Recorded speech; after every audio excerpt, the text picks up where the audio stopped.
como é possível treinar sem dor quando já houve algum comprometimento articular?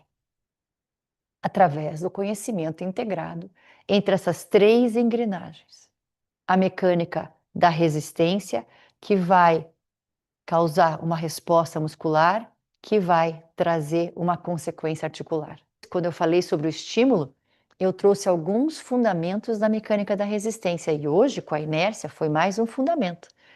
Quando eu apresentei os diferentes perfis da força muscular, eu estava compartilhando o essencial da mecânica muscular. Braço do momento e inércia, mecânica da resistência.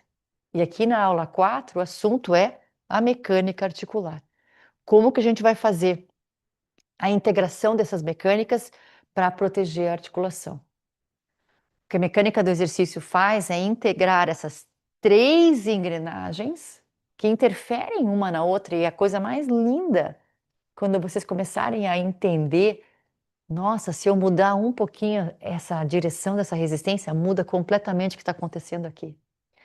Ela interfere uma na outra, para que você tenha as respostas certas na hora em que as perguntas aparecem durante o atendimento ali, durante o treino, em tempo real. É exatamente isso que eu vou mostrar para vocês agora. Quero que você se imagine nessa situação, você como profissional.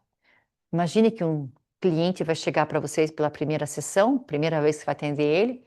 Vamos chutar aí mais ou menos uns 59 anos.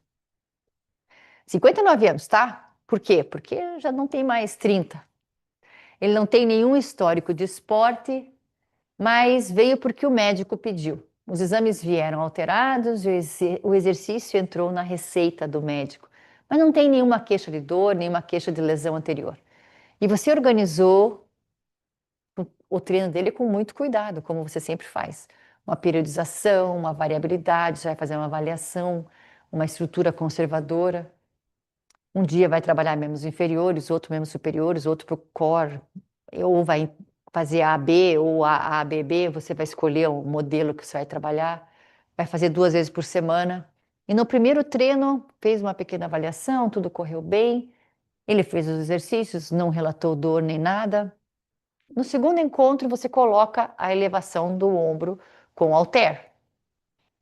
E ele reclama de dor no final da amplitude do movimento. Chegou aqui no final, desconforto, um pouco de dor. É exatamente nesse momento que o profissional treinado a enxergar o exercício por dentro pelo RTS, esse profissional se diferencia. Diante de uma situação atípica, quando o cliente reclamou de desconforto ou dor, esse profissional imediatamente acessa o que aprendeu sobre mecânica articular, uma caixa de ferramentas incrível. E eu vou dar uma amostra disso para vocês agora. Imagine que a articulação da escápula com a cabeça do húmero, a glenoide, cabeça do húmero na glenoide, certo? Eu vou mostrar aqui para vocês um funcionamento de como que essa abdução do ombro vai acontecer, pensando no músculo do deltoide, puxando, lutando no cabo de guerra contra a resistência. Eu vou pegar alaranjado, que cor que vocês gostam? Ou vou pegar para o músculo? Acho que o azul para o músculo vai ficar bonitinho. Então vamos pegar o azul aqui para o músculo. Então imagina que o deltoide tem o supraespinhoso aqui também, tá? Eu tô pegando o deltoide aqui só para ficar legal, tá? Só porque a gente está didaticamente selecionando um deles. Ok, tá aqui o deltoide. Estão vendo aqui? O deltoide, quando ele contrai, ele passa aqui por cima, as fibras pelo lado, passa por tudo aqui, tá? Quando ele contrai, tem fibras em cima também. Quando ele contrai, ele vai fazer a abdução do ombro. Mas a força que ele está puxando está tentando fazer isso aqui com o ombro. Está tentando levantar, puxar para cima a cabeça do húmero. Em todas as posições. Aqui ele está puxando, aqui ele está puxando. Ele está tentando puxar para cima, lutando contra o cabo de guerra que está puxando para baixo. E vocês vão aprender isso comigo quando a gente chegar lá na aula de mecânica muscular e articular, para entender que no cabo de guerra entre resistência, estímulo e músculo, o músculo vai responder na direção contrária da direção da resistência. Então, se a resistência está puxando para baixo, o músculo está puxando para cima. Para aqueles que já são mais avançados aí, estão escutando, querendo saber, será que essa guria aí, que não é mais guria, né? Já passou da época de ser chamada de guria. Mas será que essa doutora Mariane aí sabe do que ela está falando? Talvez esteja pensando, não, não é bem assim. Quero dizer para vocês que eu sei sim do componente translatório, componente rotatório, de tudo isso. Mas eu sei também que nessa posição, por mais que o componente rotatório do deltoide seja pequeno, o translatório é grandão e está puxando nessa direção. Mesmo aos 90 graus, o rotatório é um pouco maior, mesmo assim o translatório também está funcionando. Então, essa tentativa da cabeça do húmero de ser puxado para cima, ela está acontecendo. E ela está acontecendo pelo músculo que está causando isso. O músculo está puxando para cima. Puxando o quê? Puxando a cabeça do húmero em direção ao acrômio. Como eu mostrei para vocês. Está aqui o acrômio, está aqui a cabeça do húmero. E aqui a tentativa, quando o músculo puxa, acaba escorregando para cima. O movimento vai acontecer como um deslizamento para baixo, mas a tentativa é de escorregar e puxar para cima, tá? Agora vamos colocar esse conhecimento no cabo de guerra do exercício. A articulação está no meio dessa disputa entre o deltoide e o húmero. Olhando para o estímulo bem configurado, a articulação sofre essas compressões e deslocamento indesejados às vezes. E é exatamente isso que pode estar acontecendo com o cliente.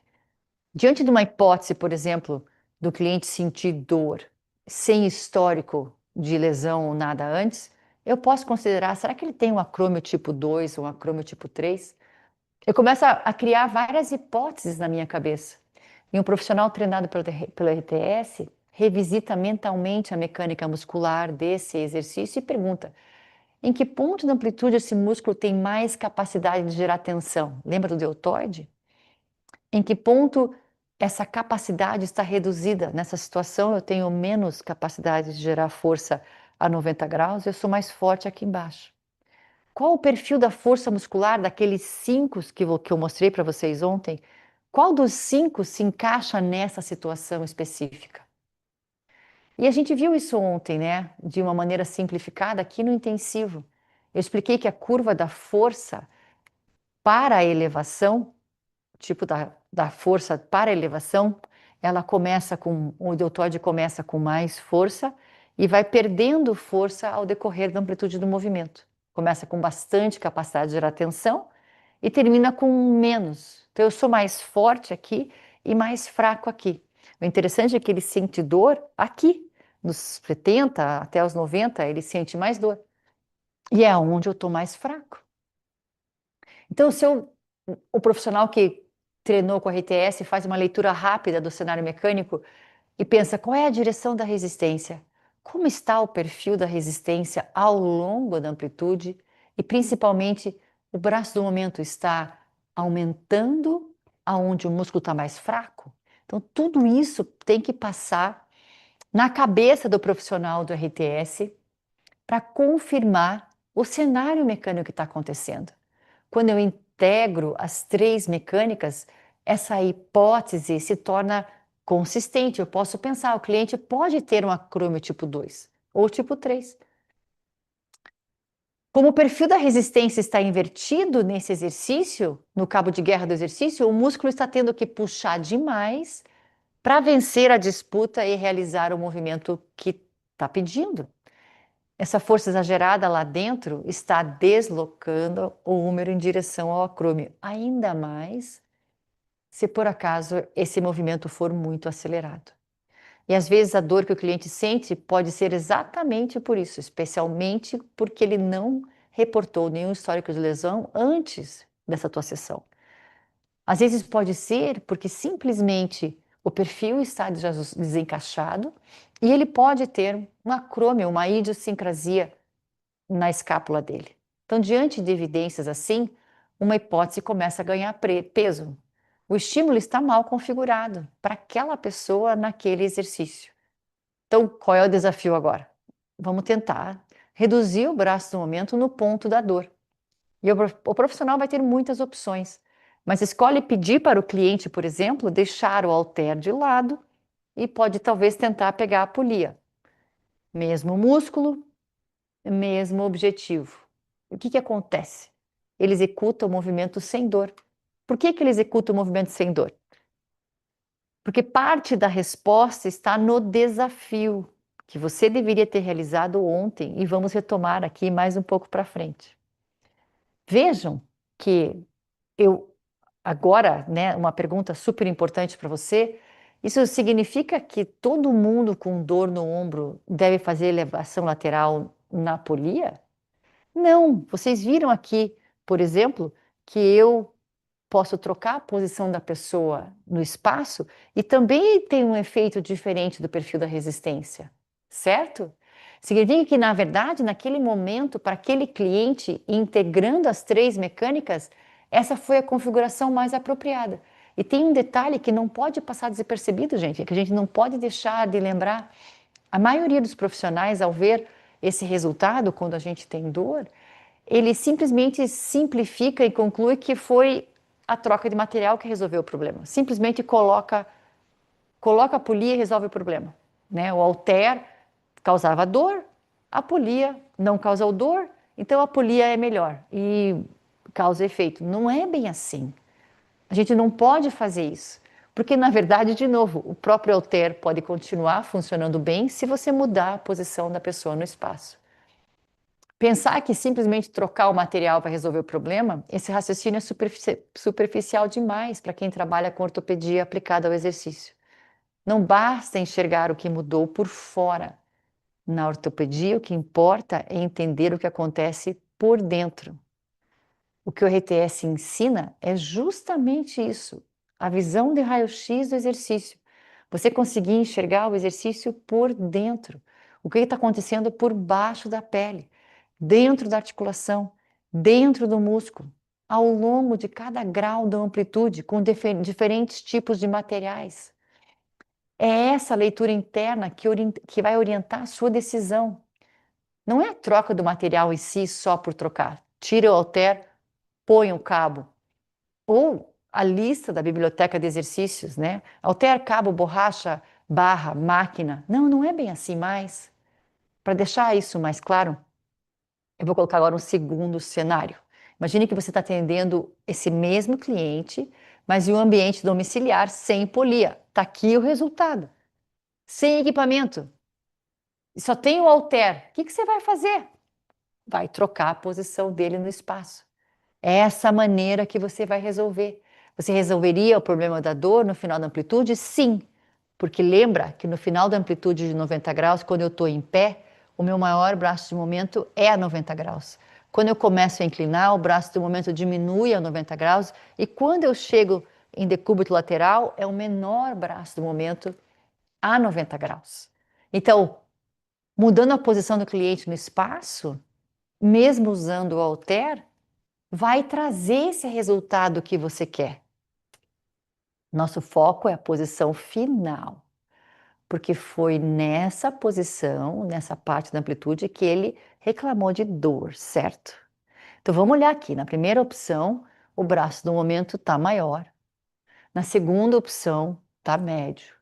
E na terceira opção, ele ficou pequenininho. Vocês lembram? Linha da força, a articulação que eu quero proteger, distância perpendicular até a articulação, braço do momento. A terceira seria a escolha mais apropriada para esse cliente. Por quê? Porque o menor braço do momento no ponto da dor. É isso que a gente estava buscando. Ao colocar o cliente deitado no decúbito lateral, a gente melhora essa configuração do estímulo sem mudar o material. Consegue ver? Então, mesmo que você não tenha cabo, não tenha uma borracha, só tenha um halter, você consegue melhorar o estímulo.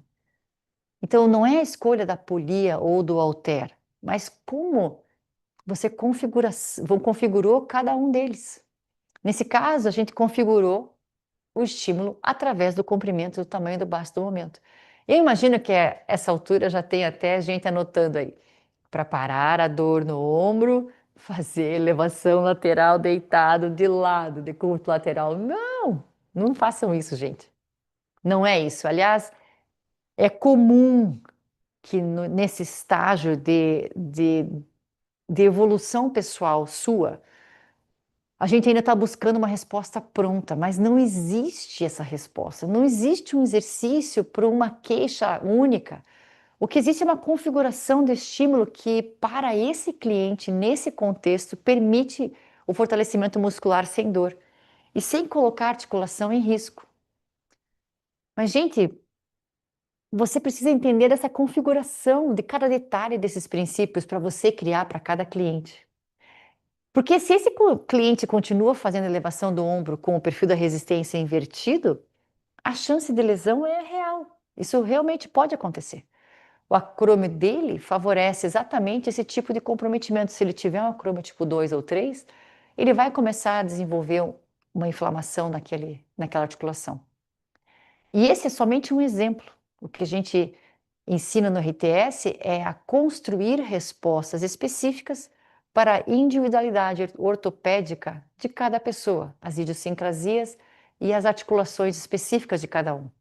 A gente não trabalha com respostas prontas. Isso é algo, gente, que é incrível. Mas a gente ensina o nosso aluno, você, a construir respostas específicas para solucionar o problema, porque eu não vou estar lá na hora. Você vai ter que resolver sozinho. Você consegue entender o nível de individualidade que conseguimos entregar através da mecânica do exercício? Vamos voltar lá àquela situação do cliente que reclamou de dor no ombro, com a elevação lateral e o personal decidiu colocar ele na polia, por exemplo.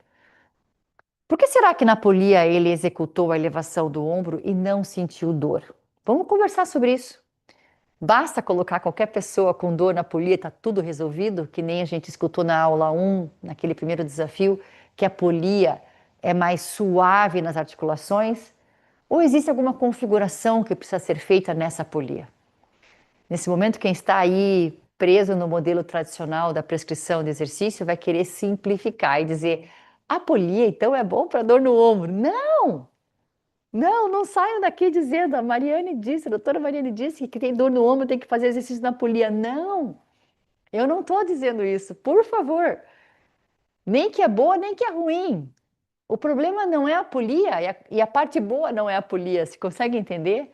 É a configuração do estímulo que foi feita usando uma polia. É isso que importa.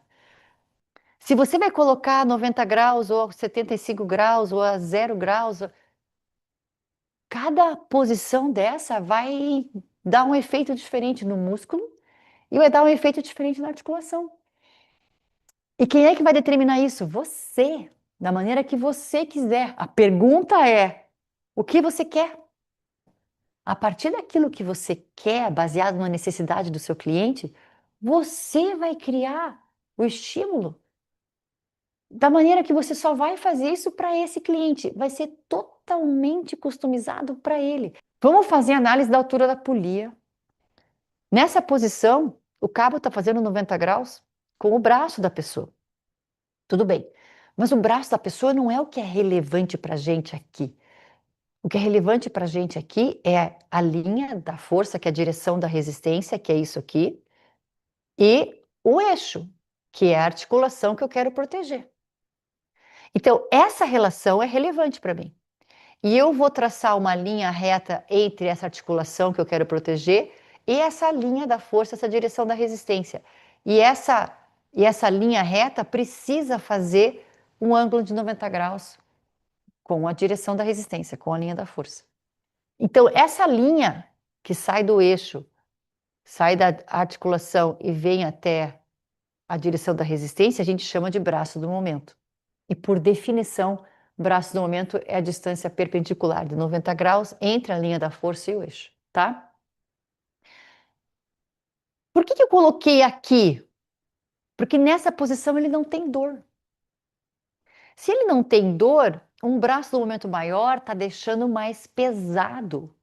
Por mais que o peso que você colocou aqui seja o mesmo nas duas posições, seja lá qual for o peso, esse peso está se multiplicando pelo comprimento desse braço do momento. Então está mais pesado nessa posição.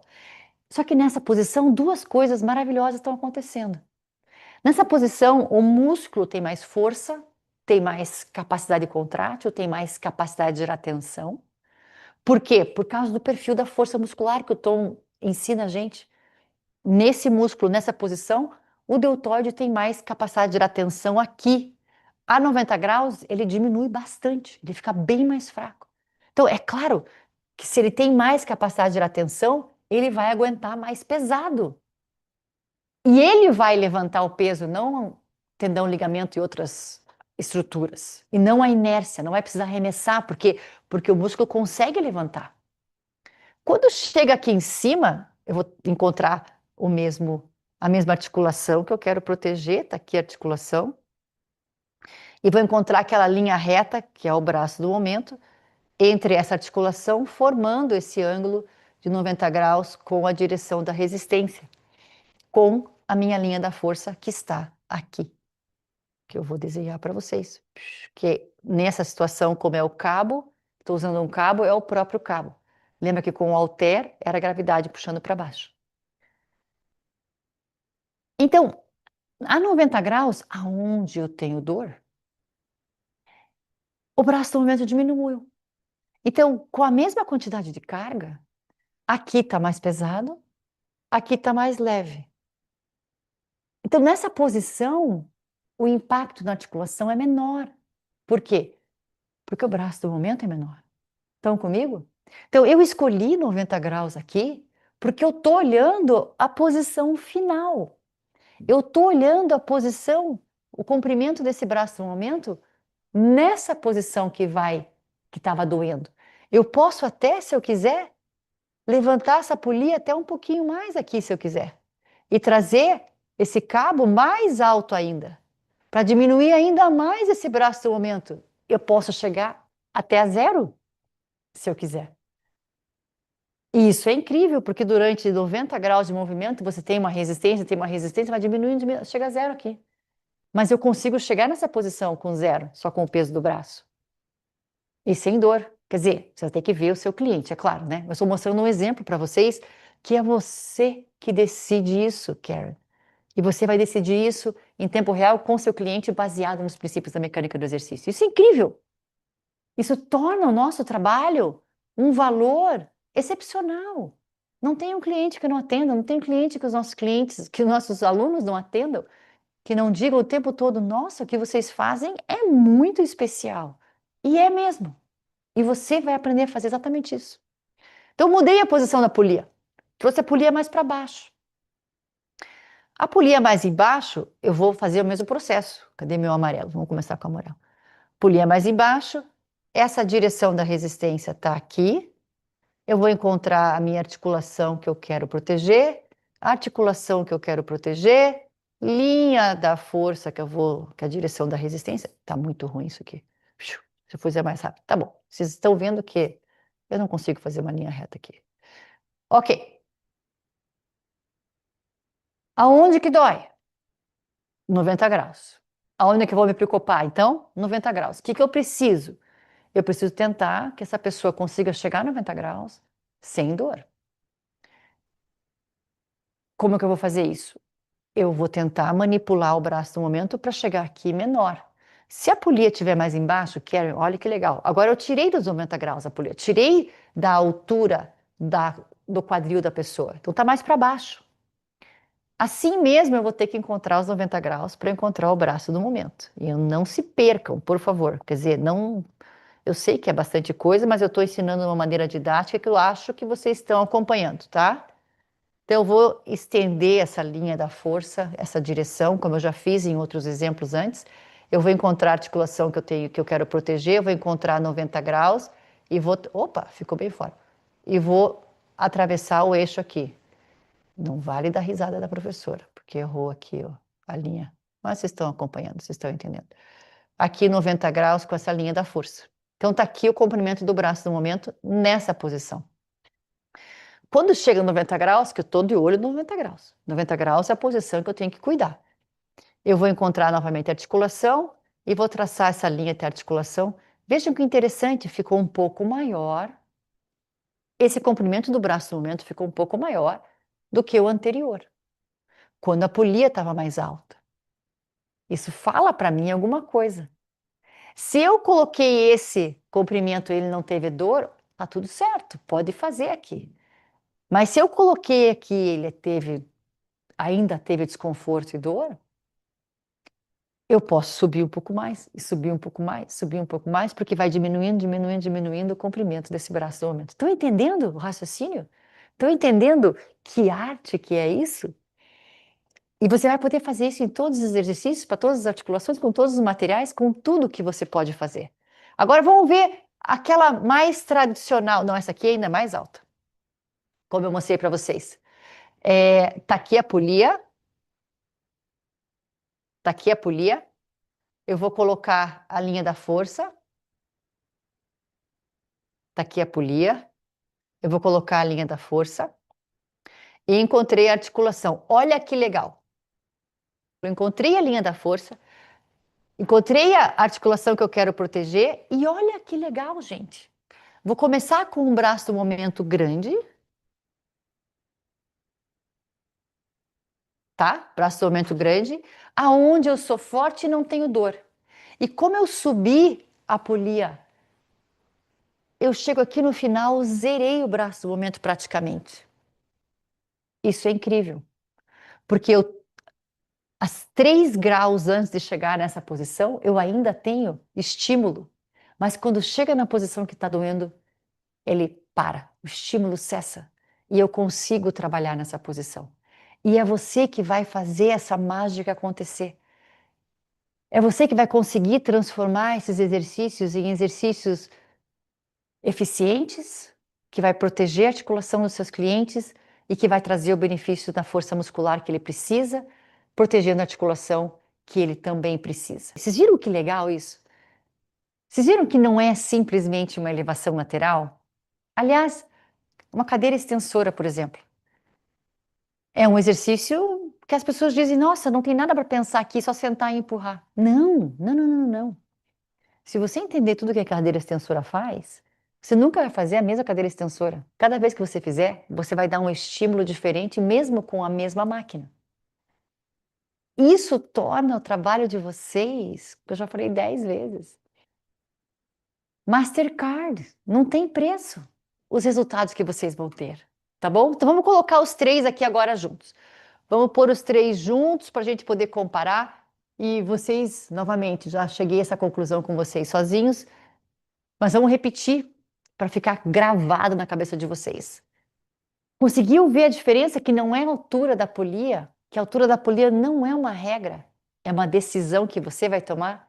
E essa decisão muda tudo quando você escolhe a altura com base na análise completa daquilo que você quer que aconteça, da situação ortopédica, das queixas, do objetivo do exercício, do tamanho do braço no momento, da amplitude que a pessoa tem com dor, amplitude sem dor. Você não está mais seguindo uma regra padrão, Karen. Karen e todos vocês. Porque a pergunta da Karen foi muito prudente. É uma pergunta que eu garanto que muitos de vocês tinham. Você está configurando o estímulo. É exatamente isso que o RTS ensina você a fazer. E o que eu me comprometo a te ensinar quando você vier estudar comigo. Esse é um compromisso pessoal que eu fiz há 24 anos atrás. Que eu tenho dedicado minha vida a transformar a sua carreira profissional, os seus resultados através, transformando as minhas mãos nas tuas mãos. E até hoje eu não deixei nenhum aluno para trás. Isso é uma outra coisa que vocês vão perceber no RTS. Nós somos uma escola que a gente se importa com os alunos. Não importa a dificuldade, não importa o ponto de partida. Todo mundo que faz a sua parte chega lá. Mas para isso você precisa escolher vir estudar comigo. Escolher seguir comigo esse caminho. Aqui estão essas 3 variações prontas, lado a lado para a gente comparar. E você, com certeza, você já consegue entender o que está acontecendo. Se a dor, de novo, se a dor está a 90 graus, a dor está a 90 graus. E se a dor aparece nesse final da amplitude, certo? A gente precisa que o braço do momento seja mínimo, exatamente naquele ponto que está doendo. E é isso que acontece nessa configuração. Qual foi elas? Essa aqui, ó. Aonde está doendo, o braço do momento foi mínimo. Para esse homem, com esse histórico, com essa queixa, a configuração 3 aqui é a mais apropriada. Talvez, se a dor não fosse aqui, fosse um pouco mais para baixo, talvez tivesse que zerar antes. Ela permite que ele continue se exercitando porque o braço do momento chegou a zero no ponto da dor. E com isso, a resistência praticamente zerou. O estímulo foi a zero. Essa é uma propriedade da física, gente. Quando você domina essa mecânica do exercício, escolhe uma altura ideal da polia, que essa altura deixa de ser algo sem sentido, ou uma regra que alguém determinou, e vira uma consequência natural do raciocínio. Quero te ensinar a integrar a mecânica articular, muscular e da resistência de forma prática e visual em qualquer exercício, em qualquer condição ortopédica. Para isso, eu preciso de apenas 3 meses do seu tempo.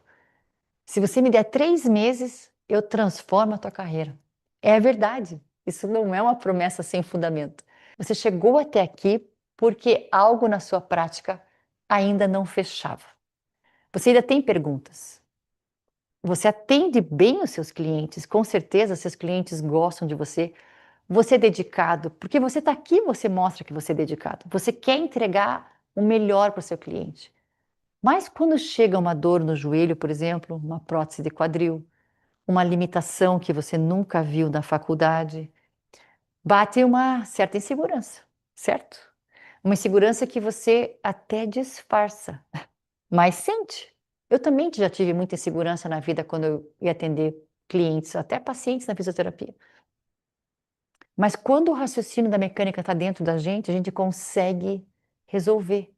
Hoje, você usa o recurso de trocar o material, reduzir a carga, torce para não piorar, mas aquela dúvida fica: será que eu estou fazendo a coisa certa? E a resposta honesta é: com a formação tradicional sobre exercício, você não tem como saber. Se aprende a técnica de execução, se aprende a periodização, aprende sobre frequência e tudo isso é importante, mas nenhum desses pilares te ensina a olhar para o estímulo.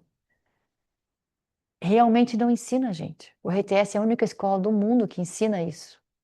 Nenhum deles te mostra o que está acontecendo dentro da articulação, dentro do músculo, ao longo de cada grau de amplitude, em cada articulação, diferente para cada direção da resistência e cada material. Você foi fazendo o melhor que você podia com aquilo que você tinha na tua mão. E você atende teus clientes super bem e você se preocupa com eles. Mas agora você viu que existe um outro caminho. O que a gente viu hoje? Que acho que hoje a gente trouxe muitas realidades de como você entender que você é responsável pelo estímulo e você vai fazer com o estímulo o que você quiser, não o que o livro mandou, não o que você viu na pesquisa, não, o que você precisa fazer para aquele seu cliente. Então, primeira coisa que eu quero que você lembre da aula de hoje: a articulação não perdoa. Tudo que ela sofreu, ela carrega para o resto da vida. Segundo, cada articulação tem suas características, idiosincrasias. O profissional que trabalha com prescrição de estímulos precisa conhecer essas sutilezas, exatamente isso que a mecânica articular vai mostrar para vocês. Terceiro, a configuração do estímulo não é uma fórmula.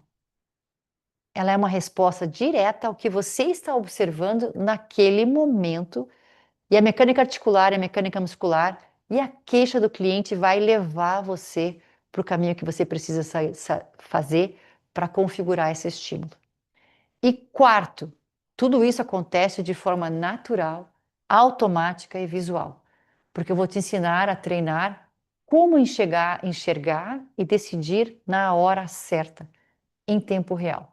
As maiores contribuições de Tom Purvis para a prescrição de estímulos. É uma equação sem cálculos que organiza toda a sua tomada de decisão na configuração do estímulo. É incrível, gente, o que o Tom conseguiu organizar para a gente ter um caminho, um mapa de decisões para programar e configurar o estímulo. Isso vai gerar mais proteção articular e mais eficiência no fortalecimento muscular. E depois eu vou explicar como é possível, em 3 meses, incorporar a prescrição de estímulos na sua rotina de atendimentos.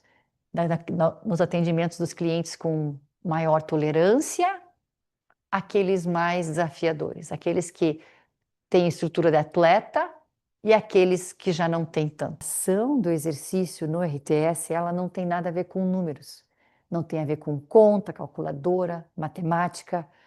Na verdade, não do jeito que você está imaginando. O que eu quero mostrar para vocês a partir de agora é que o estímulo, ele não é configurado só pela carga e pelo tamanho do braço no momento. Existem outras variáveis que entram nessa configuração e eu vou levar você devagarinho, passo a passo, a esse raciocínio. E no momento certo eu vou te mostrar a genialidade da equação do exercício desenvolvida pelo Tom Purvis. Ela ajuda muito na prática, porque funciona como um lembrete, como um mapa simples do que realmente importa na configuração do estímulo. Então, na hora que você está tendo que tomar uma decisão, a equação do exercício vem para te dar um rumo para onde você seguir. Então, vem comigo agora e vamos colocar esse novo olhar sobre essas situações práticas que acontecem nas suas mãos quase todos os dias, quer você saiba ou não, elas existem e estão influenciando tudo que você faz. Então vamos agora pegar e retomar o perfil da resistência, o perfil da força, que foi o que a gente estudou e que a gente foi trazendo essa realidade de que a força muscular muda durante a amplitude do movimento. A resistência, que é o estímulo, também muda durante a amplitude do movimento, e a gente estudou até agora que na mecânica da resistência, o braço do momento muda de comprimento, e quando o braço do momento é grande, comprido, ele aumenta, potencializa, multiplica o estímulo, às vezes gerando um impacto que a gente não quer na articulação. E quando ele é muito pequeno, ele muitas vezes não gera o estímulo suficiente para gerar adaptação. Vocês lembram dessa nossa curva da força muscular e a curva da resistência? E a gente usou um exemplo muito simples, que é o mais fácil que tem, que é a elevação lateral, o levantamento lateral, para que vocês pudessem entender esses conceitos e se apropriar de algo real que vocês já podem usar. E esse exercício é o mais simples para a gente usar. Então, nesse exercício, a gente viu que o deltoide, ele começa com uma grande capacidade de gerar tensão, e de acordo com o que ele vai realizando a amplitude de movimento, ele vai perdendo capacidade de gerar tensão por causa da actina e miosina, lembra? Que quando fecha o sarcômero lá, ele perde capacidade de gerar tensão. Então aqui o sarcômero vai ficando mais curto e aí vai perdendo a capacidade de gerar tensão. Então eu começo de uma linguagem muito simples, eu começo forte e eu termino fraca. E a resistência? Bom, a resistência a gente viu que a gente tem que olhar a direção da resistência, lembra? A gente tem que procurar qual é a articulação que eu quero proteger, e aí eu vou traçar a partir da direção da resistência a linha da força e encontrar essa distância entre a articulação e a linha da força, e essa distância, essa linha reta, tem que formar um ângulo de 90 graus com essa linha da força, e esse é o comprimento do braço do momento. E que o comprimento do braço do momento, quanto menor, menos estímulo, quanto maior, mais estímulo. Tá, e daí? O que você vai fazer com isso? Bom, você tem que entender que se eu tô forte, músculo, tenho bastante capacidade de atenção, e a resistência é menor do que aquilo que eu tenho já de capacidade de atenção, o estímulo é menor e não está gerando adaptação. Então, nesses primeiros, talvez 30 graus de movimento, eu tenho essa parte da amplitude do movimento, talvez 30% da amplitude do movimento, aonde o estímulo é pouco e não está gerando adaptação. Então, é uma perda de tempo. Isso é ruim? É ineficiente. Vai causar o mal? Provavelmente não, mas está jogando tempo fora, certo? Daí vai para o outro extremo. No outro extremo, quando a força muscular está baixa, e se a resistência começa a aumentar, o estímulo começa a aumentar, bom, aqui a gente começa a entrar num pepino, porque o músculo só consegue levantar o quanto ele consegue levantar. Se você coloca 100 e o músculo consegue 50 e os 100 estão se movendo no espaço, não é o músculo que está levantando. São outras variáveis da física. Mas Se eu estou perdendo capacidade de gerar tensão e está ficando mais pesado para mim, o cérebro vai cumprir a função de chegar do ponto A ao ponto B com aquilo que ele consegue. Ele vai usar de subterfúgios para fazer isso. E vocês lembram quando eu mostrei a inércia para vocês? Que quando a gente acelera sem controle essa carga, esse peso, essa balancinha, o ponteiro da balança no final da concêntrica vai a zero e no final da excêntrica triplica, quadriplica às vezes, de acordo com a aceleração. Então, se eu tinha 5 e eu achei que 5 era apropriado para ela, de repente os 5 viram zero aqui em cima, no final da concêntrica, e viram 30 no final da excêntrica. Então, em nenhum momento, talvez aqui no meio do caminho tenha sido 5 e tenha sido apropriado o estímulo com a força muscular. Mas quando o estímulo fica muito maior que a força é capaz, tendões, ligamentos, cápsula, as estruturas começam a sofrer com isso. E a gente tem que cuidar nesses extremos. Que se a gente quer ter um cenário melhor para a ortopedia, a gente precisa encaixar essas duas curvas. A força muscular está aumentando, a gente tem que ajustar o estímulo para acompanhar essa força muscular. A força muscular está diminuindo, a gente ajuste o estímulo para que o estímulo diminua junto com a força muscular. E isso é uma arte, gente. Isso deixa de ser prescrever o exercício de 3 e 10, 3 e 10, 3 e 15 e passa a ser algo extremamente envolvedor da nossa parte. Vai ser o arquiteto que vai construir aquele cenário mecânico para se encaixar nessa pessoa com esse material que você está usando. Então, agora a gente vai ver quais são as variáveis que vão fazer, quais são as variáveis que estão na tua mão para você decidir, para que você faça com que esse gráfico se encaixe. E os dois, onde a força está aumentando, o estímulo está aumentando. Se a força estiver diminuindo, o estímulo está diminuindo. Uma das variáveis da equação do exercício que a gente vai ter que controlar é a resistência. E nessa resistência entra a direção da resistência e outros fatores que eu vou mostrar para vocês. Então, o primeiro fator da equação, resistência. Nessa resistência, toda a mecânica da resistência vai estar envolvida. A direção, o ponto de aplicação e a magnitude dessa resistência. Aqui a gente só viu a direção. E por cima ainda. Ainda falta ver ponto de aplicação, magnitude. E um outro fator da resistência, que é o suporte. E aqui hoje eu vou mostrar um pouco do suporte para vocês. Então, a resistência é uma variável que você vai ter que manipular. E o interessante é que a resistência aqui, se você pensar carga, você está pensando somente 50% dela, porque o outro 50% é o braço do momento. Então é muito relevante que a gente saiba o que está envolvido na variável resistência. Vejam essa extensão de joelho e prestem atenção no quadril dele, tá? Eu vou colocar o filminho aqui para vocês verem. Prestem atenção no quadril dele. Fiquem de olho no joelho, mas fiquem de olho no quadril dele, tá?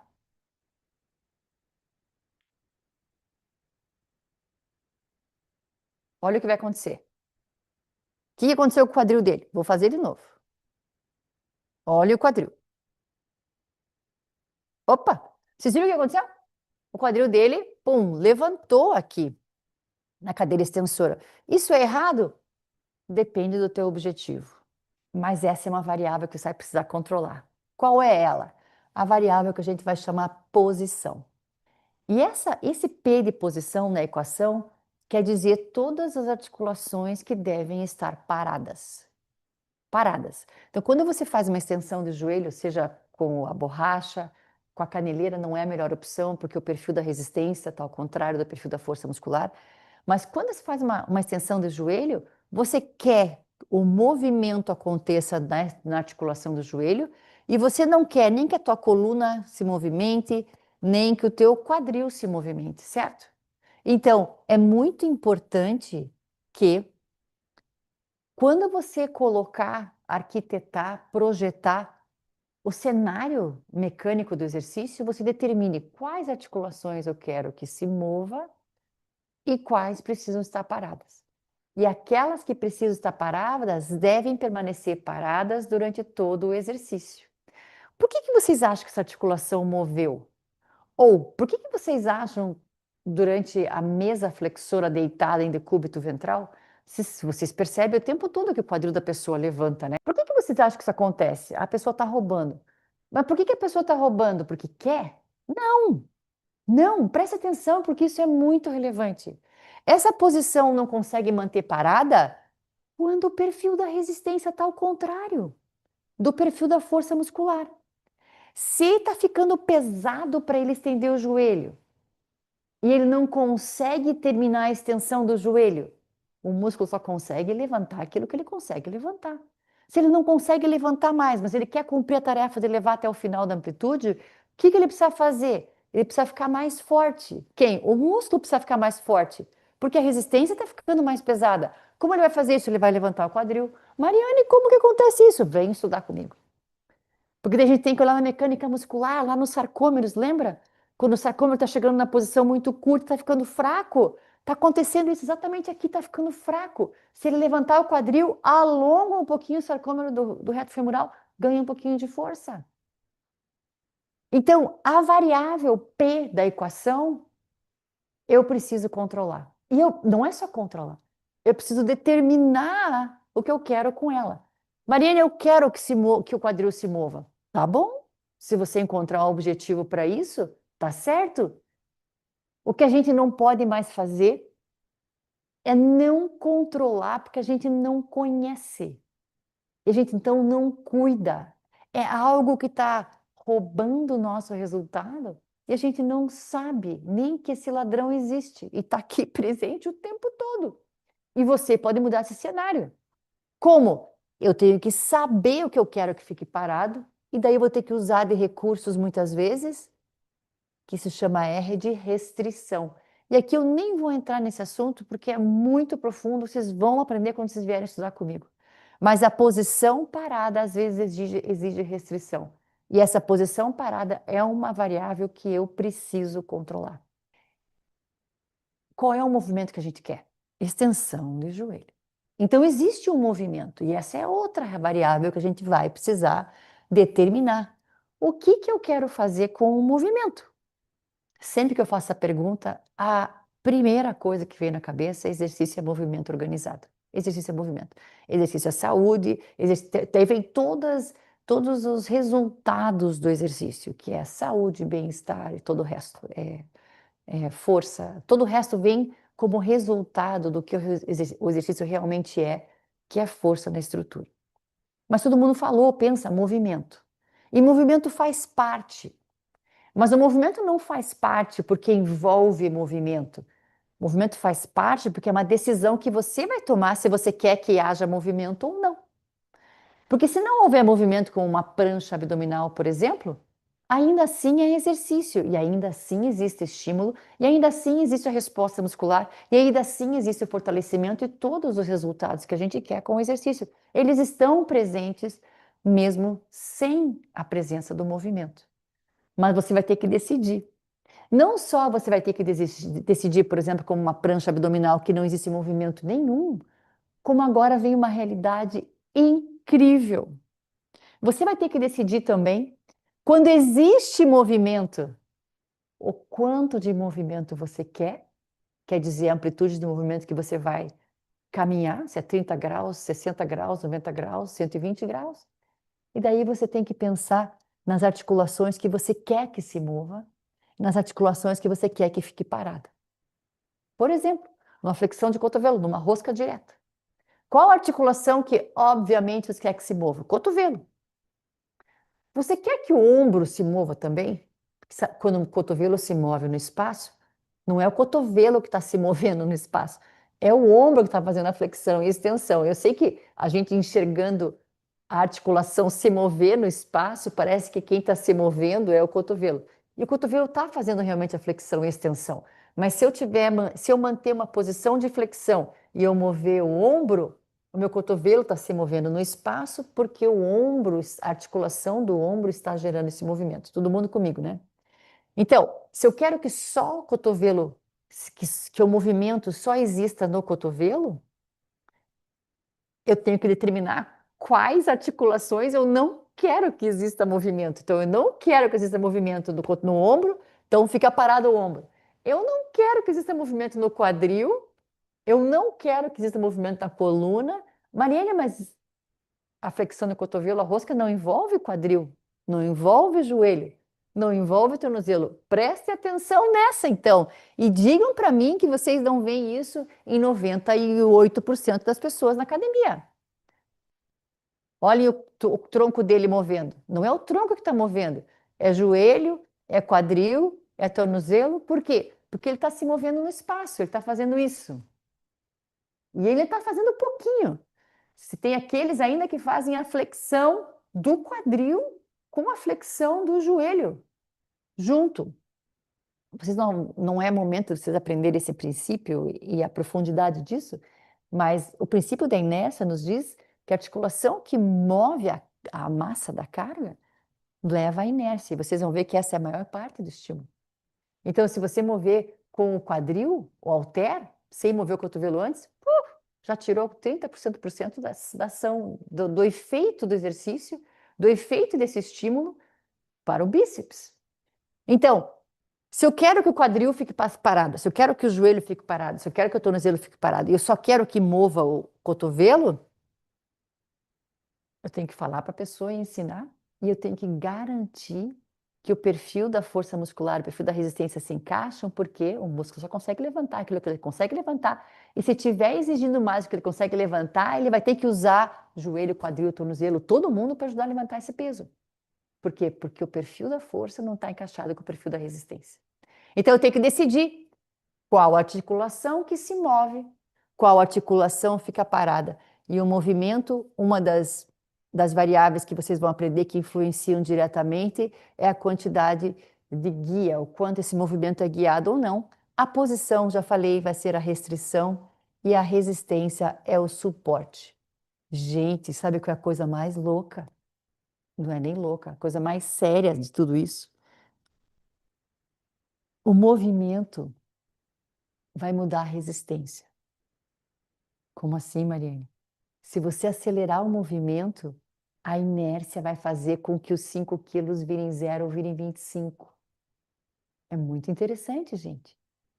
A posição parada vai influenciar a resistência. Como assim, Mariane? Olha só, se o ombro começar a mover, junto com a flexão do cotovelo, vai mudar o braço do momento. Olhem aqui comigo. Cadê? Cadê? Não, não é aqui. Aqui. Aqui. Pena. Vou ter que pegar um halter eu mesma, porque cobriu ali.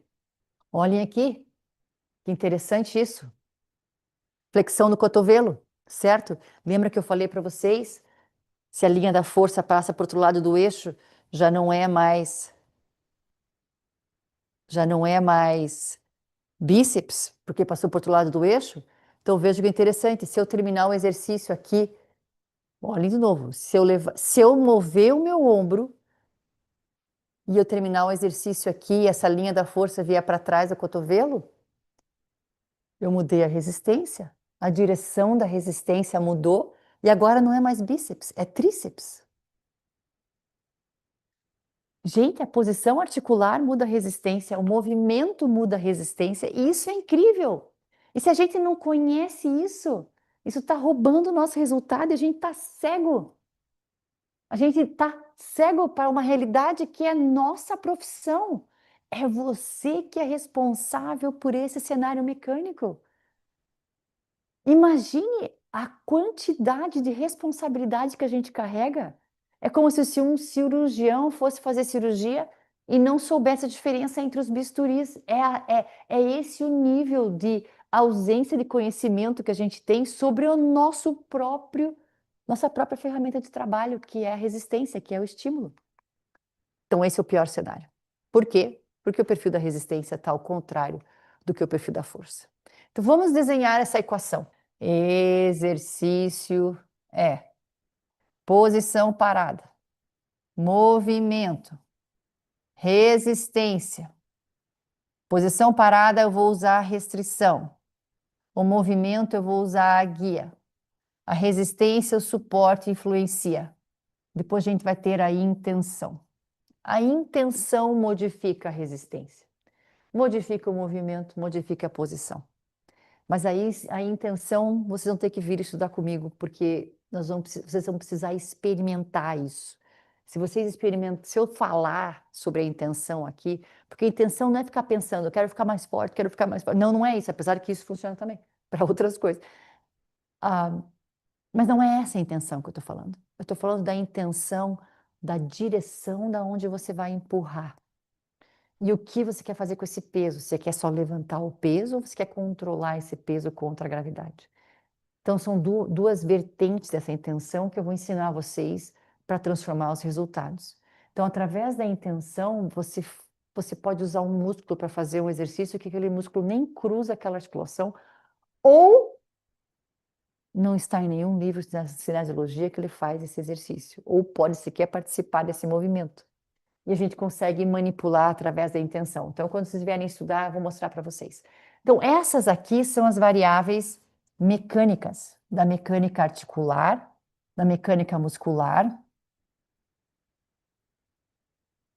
e da mecânica da resistência, que todas juntas formam a mecânica do exercício.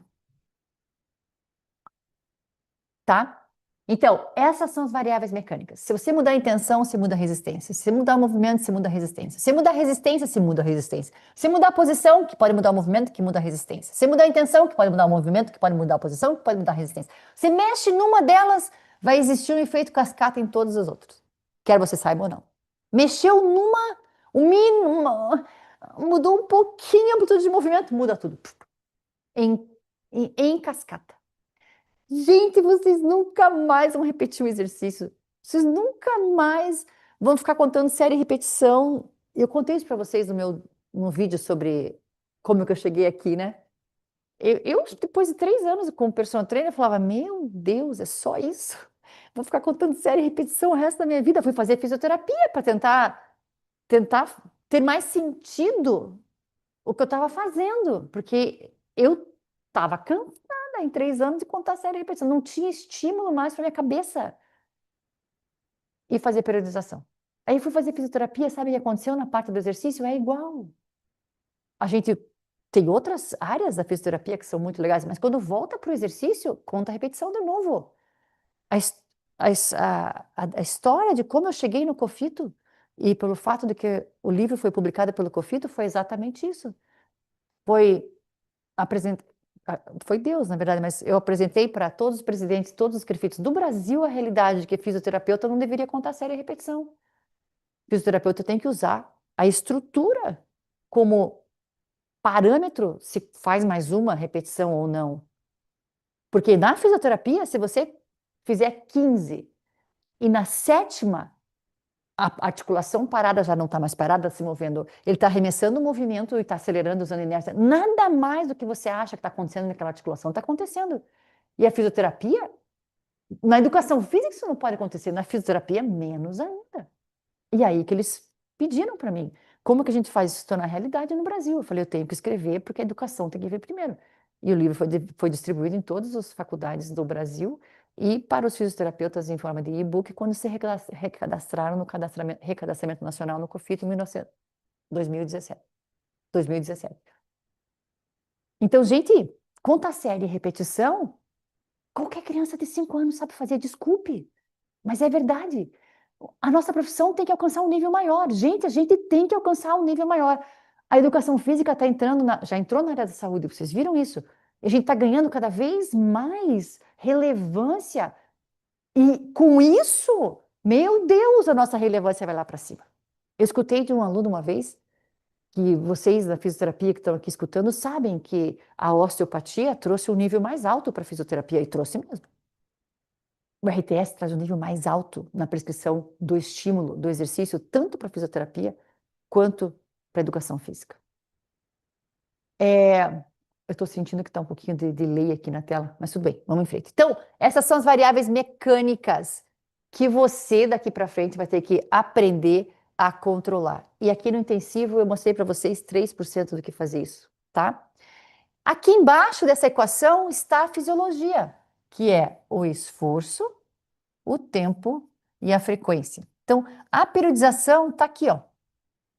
O volume está aqui, ó. O volume está nisso aqui com 50% do que vocês sabem da resistência. Isso aqui até hoje é o que a gente navegou dentro do volume. Se você pegar na ACSM, American College of Sports Medicine, eles têm uma equação também. A equação deles envolve só isso aqui. É só a fisiologia. Só que o que a gente não sabe é que se eu tenho zero de estímulo porque eu acelerei, esse 50%, desculpe, essa resistência que eu acho que é 10, não é 10. O que determina a fisiologia é a mecânica. A fisiologia é um subproduto da mecânica, gente. É o estímulo que determina o que vai acontecer aqui. É o estímulo que vai dizer quanto de esforço, quanto de tempo, quanto de frequência. Se eu acelerar, eu vou fazer um monte mais de repetições. Se eu acelerar, eu vou poder fazer 20. Cara, se eu fizer devagar, eu não consigo fazer 5. Por quê? Porque a inércia parou de tirar a carga. E eu sou obrigada a levantar essa carga.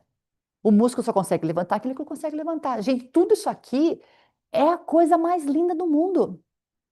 E foi organizada nessa metodologia de ensino simples e aplicável por Tom Purvis, que é uma genialidade o que aconteceu aqui. É algo que não tem quem não venha e diga, meu Deus, como que ele enxergou tudo e organizou tudo que influencia exercício de uma maneira muito simples. Você acha que foi rápido chegar nessa equação? Não. Foram mais de 14 anos tentando ver o que influencia isso aqui, o que influencia a resistência, que depois a gente vai ver mais para frente o que é resistência à verdade, o que é realmente a resistência. Mas quais são os fatores que mudam essa resistência? Foram anos e anos e anos. Caramba, a posição muda a resistência, mas foram anos e anos. E o que influencia a posição, a restrição? O que influencia o movimento guia? Como que isso influencia? Anos e anos e anos. E vocês hoje receberam aqui de graça. Mas ó, suor para conseguir chegar nessa realidade. E agora a tua parte é vir aprender o que fazer com isso, para você conseguir chegar em qualquer resultado com qualquer cliente seu. Então, depois de conhecer a equação do exercício, seu horizonte, com certeza, sobre a prescrição de estímulo ficou muito mais amplo. Veja que você já percebeu que muitos exercícios apresentam incompatibilidade entre o perfil da força muscular e o perfil da resistência. Na verdade, a maioria deles. E quando isso acontece no cabo de guerra do exercício, quem costuma pagar o preço é a articulação. E a maioria dos exercícios, da maneira com que são aplicados, está invertido. Você também já entendeu que a saída está em configurar esse estímulo, e às vezes isso passa por zerar o braço do momento, no ponto da dor. Mas de forma mais completa, passa por compatibilizar o perfil da força e da resistência, da força muscular e da resistência. E é justamente aí que o RTS muda a sua prática profissional.